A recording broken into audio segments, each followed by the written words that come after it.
D. James Kennedy Ministries presents Truths That Transform. Radical Islam is on the march in the Middle East and creating devastation in its wake. What's happening there, and what can we do about it? Find out on today's Truths That Transform. This is Truths That Transform.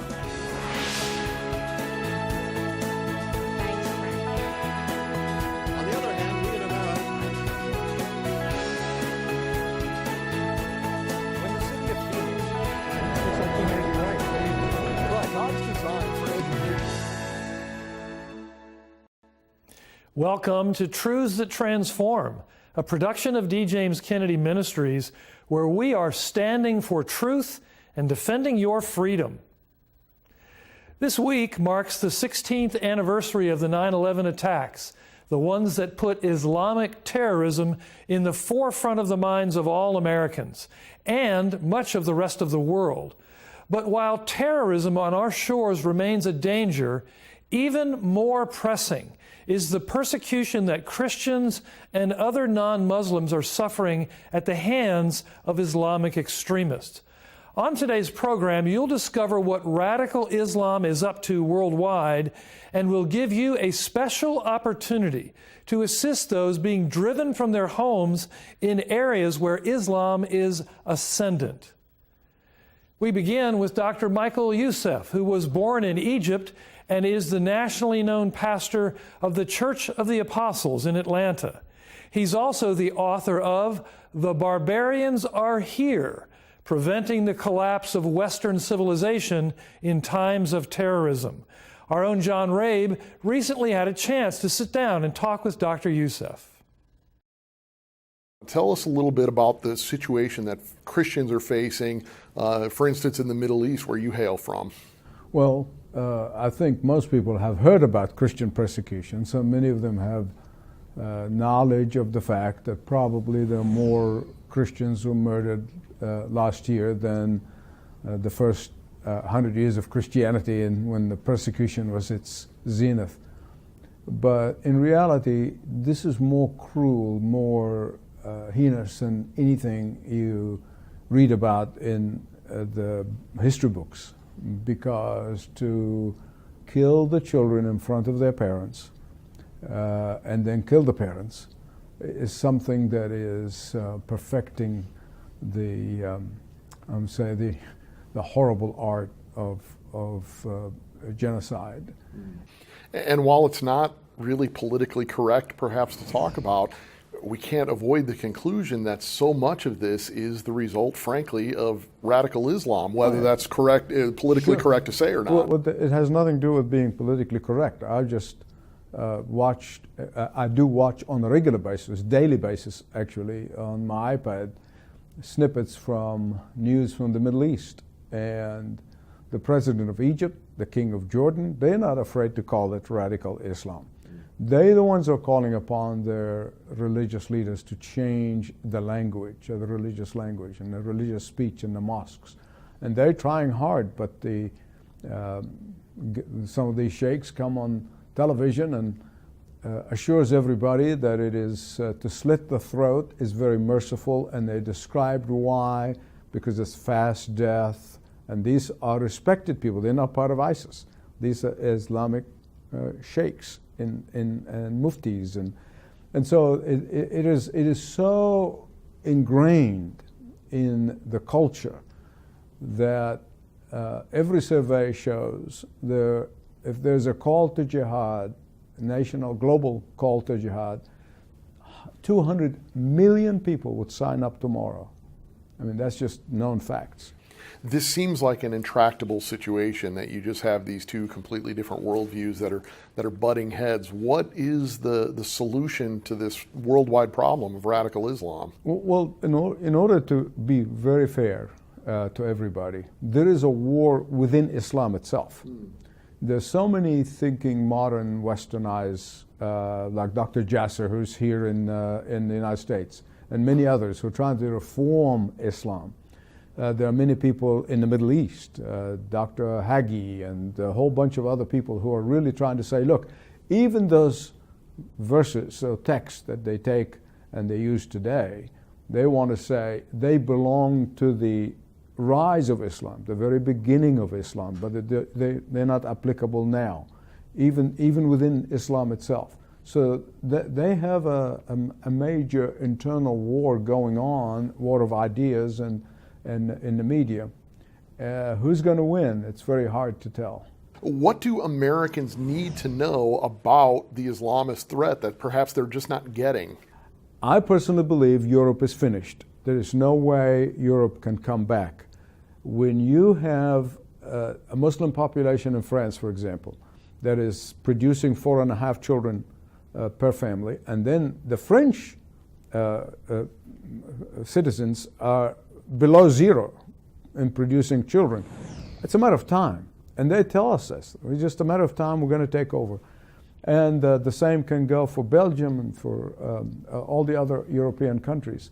So I don't see any hope other than God intervention, of course. That would be the one thing that we long for.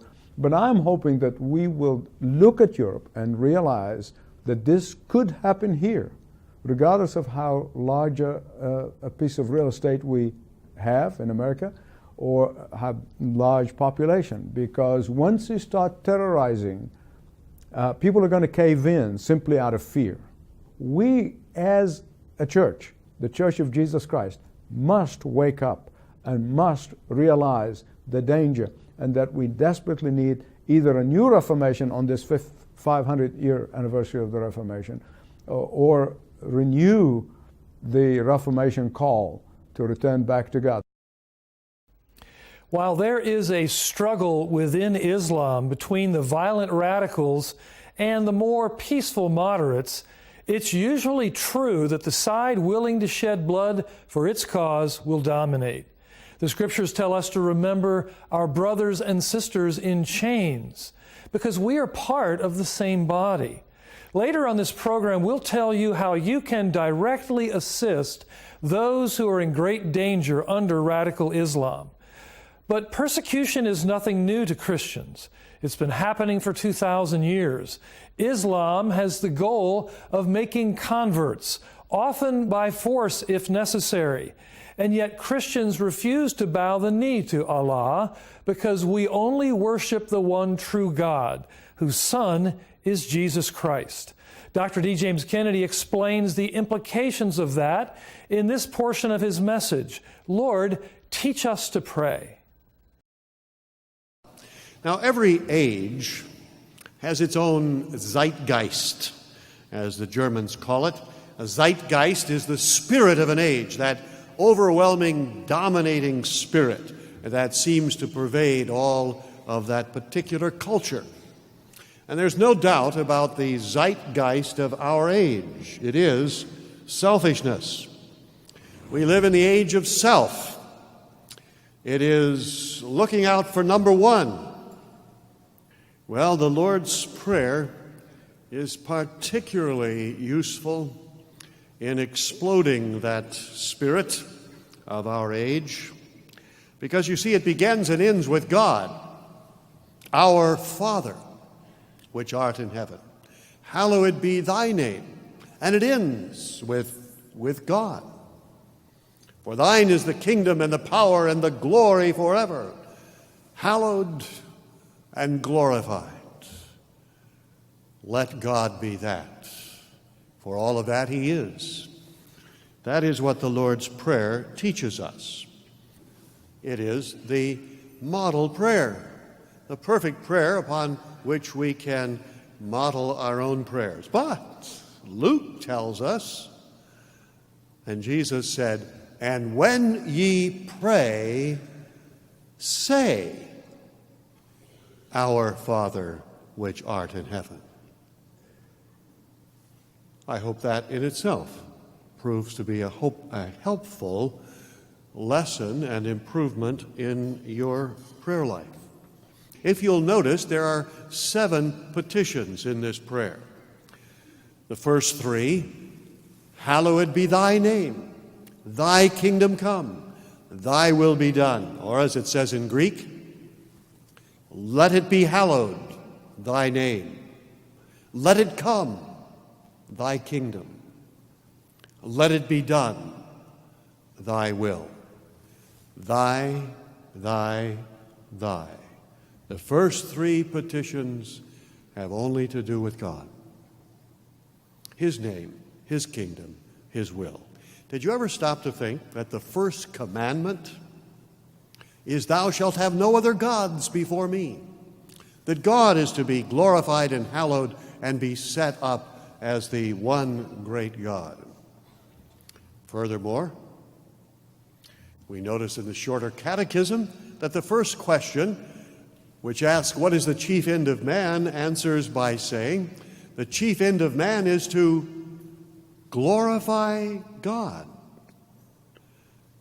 and then to enjoy Him forever. And the first petition is, let thy name be hallowed. Whether it is the first commandment, the first question, or the first petition, all are the same. That God would be hallowed, His name would be glorified, that He would be the one for whom we live our lives.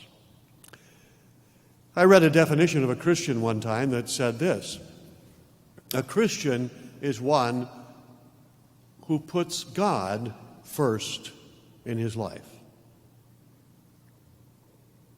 I think that's very simple, perhaps simplistic, but extraordinarily difficult to do. In fact, I would say that it's impossible to do unless through regeneration the old nature is slain, which is inevitably going to put itself first, and a new nature which glorifies and desires to hallow the name of God is created. And so, in truth, and not merely in word, those who put God truly first in their lives are only Christians. And that should be a model for us. In the midst of this century of atheism and godlessness, we are also seeing a tremendous century of persecution. In the 20th century, more Christians have been martyred than any other century. More than in the first century, the second or third, amidst the 10 great waves of persecution that swept across the Roman world, which probably resulted in somewhere between 3 to 5 million Christians being killed. But in the 20th century,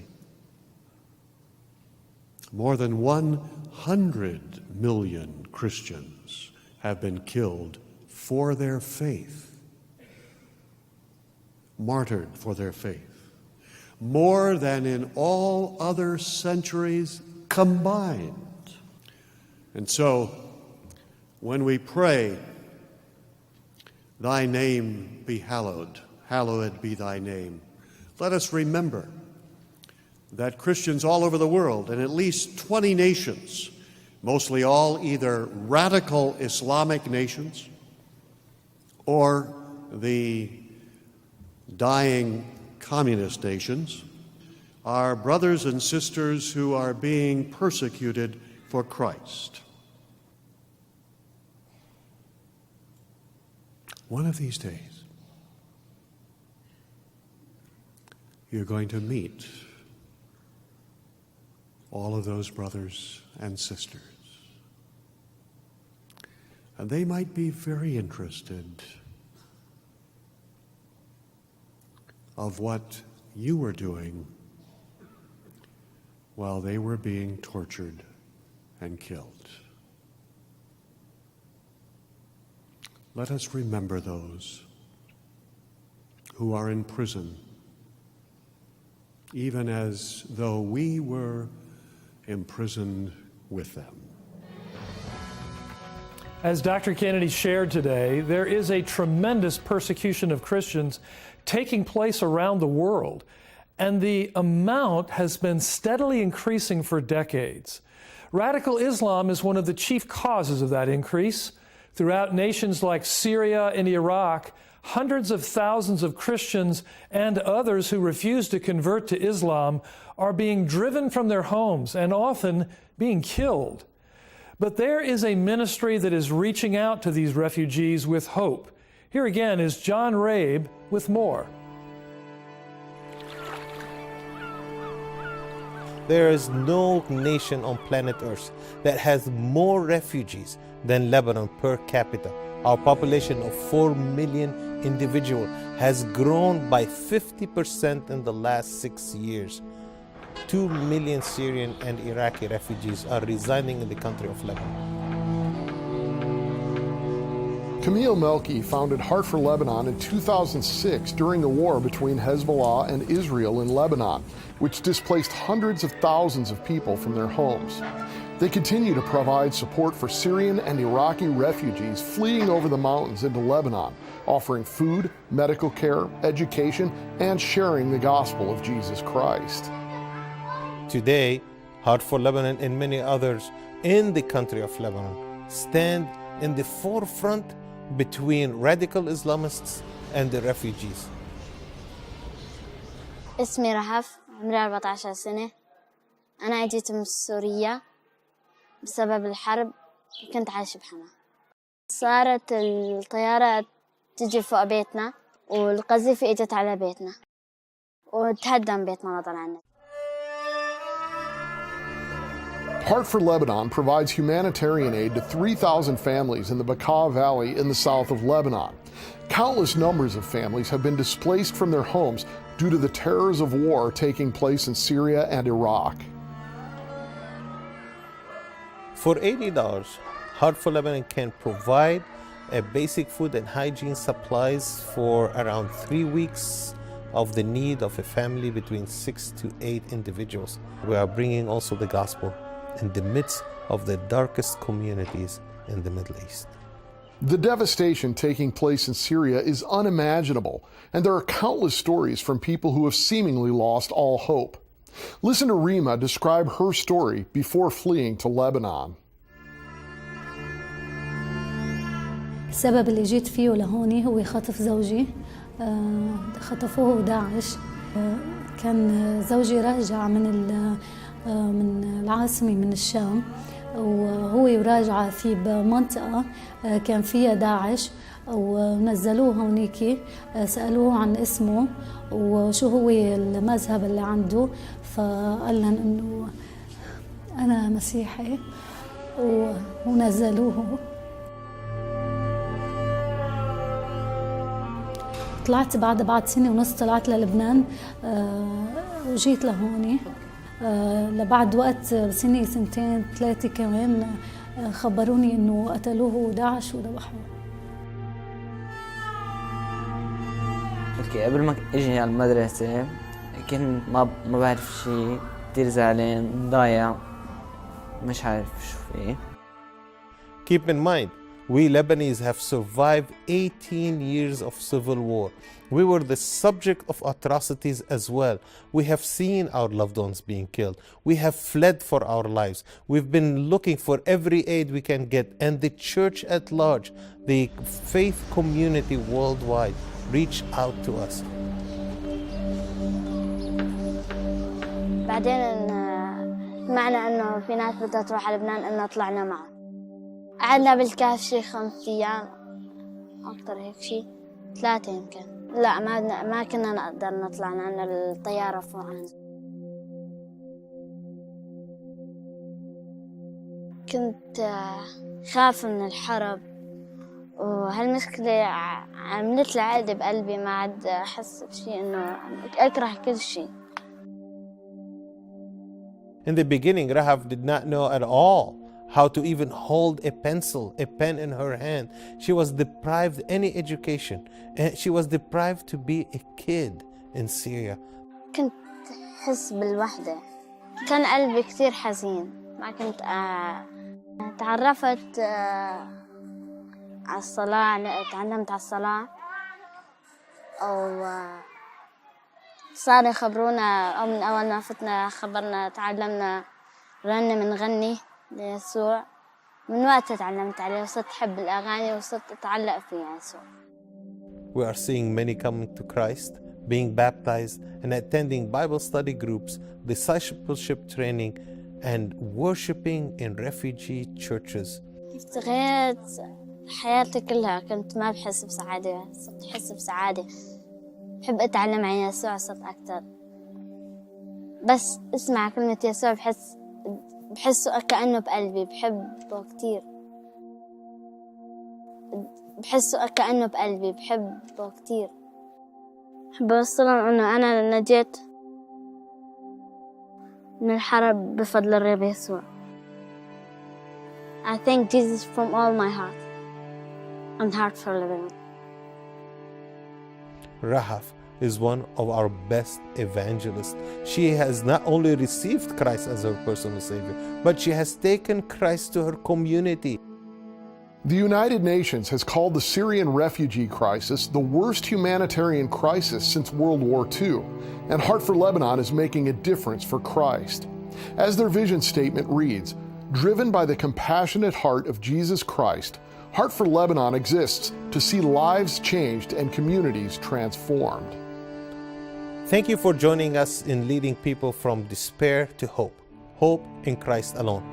Thank you for taking Jesus where it hurts the most. Thank you for your Christ compassionate heart.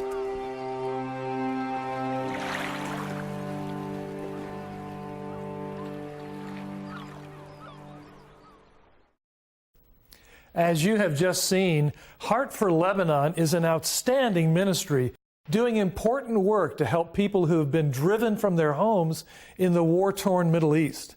And we want to give you an opportunity to partner with them and us. Here's my very good friend Jennifer Kennedy Cassidy to tell us more. Jennifer, welcome. Thank you, Frank. We are joining together with Heart for Lebanon to initiate services to 300 families in need of hope and help. And we need your help in order to do it. You have an opportunity to make a concrete difference in the lives of refugee families who are being driven out of their homelands by war, oppression, violence, and extreme poverty. Those services are both physical and spiritual. Heart for Lebanon will provide food, hygiene needs, non-formal education, and ultimately Bible study and discipleship. These services cost just $80 for a family of 6 per month. Some of these families have lost everything at the hand of radical Islam, and they need hope, hope that you can help provide them with. Please contact us right away and give a generous donation to help us and Heart for Lebanon assist those 300 families. Anything given above the goal will go toward helping us continue all the vital work of this ministry. Simply write to us at D. James Kennedy Ministries, Box 11154, Fort Lauderdale, Florida 33339. Or call toll-free 877-962-7677. Or go online to djkm.org. As our thanks for your generous donation, we'll send you a 5-pack of the new Truth in Action Q&A booklet called What Does the Bible Teach About Islam? We live in an era when we're told over and over that all religions are basically saying the same thing. But they're not.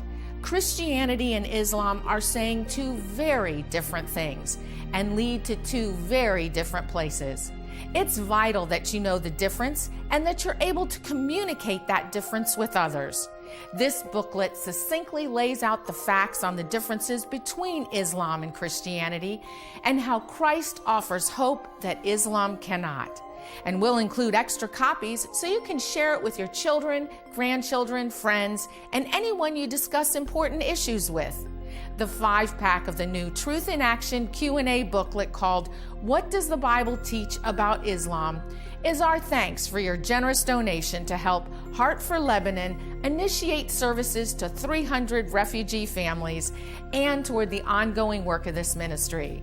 Simply write to us at D. James Kennedy Ministries, Box 11154, Fort Lauderdale, Florida 33339. Or call toll-free 877-962-7677. Or go online to djkm.org.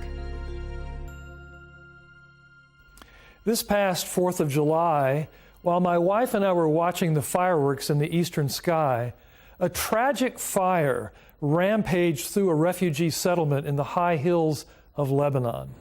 In one tent, a family of 7 children lay sleeping peacefully under the waxing moon. The fire moved with astonishing speed, and the children's tent was quickly engulfed in flames. Family members rushed frantically to get the children out, but they were too late for little 6-year-old Hajar. The little girl could not escape. Calling out over and over again for her father, she succumbed to the flames. This heart-rending tragedy is only the latest part of this family's ongoing suffering. They find themselves living in a refugee tent settlement in Lebanon after having to flee for their lives in the face of the devastation wrought by radical Islam. Few of us can fully imagine the lives of these desperate sojourners. In the middle of the night, someone knocks on their door shouting, "We must go now," taking only what they can carry and leaving behind every last vestige of their heritage and their security, they flee. Can you picture yourself in their place? I cannot, but together we must. The desolation of sin is measured in the lives of real people, people like little Hajar and her family. Dr. Kennedy once said, for 14 centuries, Islam has been called the religion of the sword, and not without reason. It is the only world religion whose guiding precept is convert or die. Those who refuse to submit must run, or they will die. We Christians must not forget the suffering of our brothers and sisters. We must support them with prayer, with resources, and with hope. As the Scriptures remind us, remember those who are in prison as though in prison with them, and those who are mistreated, since you also are in the body. D. James Kennedy Ministries is standing for truth and defending your freedom. I'm Frank Wright. Thanks for joining us for Truths That Transform. We'll see you next time. Next week on Truths That Transform. The Southern Poverty Law Center is redefining what hate is. The SPLC gave rise and gave fuel to the actions of this domestic terrorism. Southern Poverty Law Center is not a neutral, reliable source on hate. The Southern Poverty Law Center is irresponsible and reckless, and frankly, it results in putting people's lives in danger.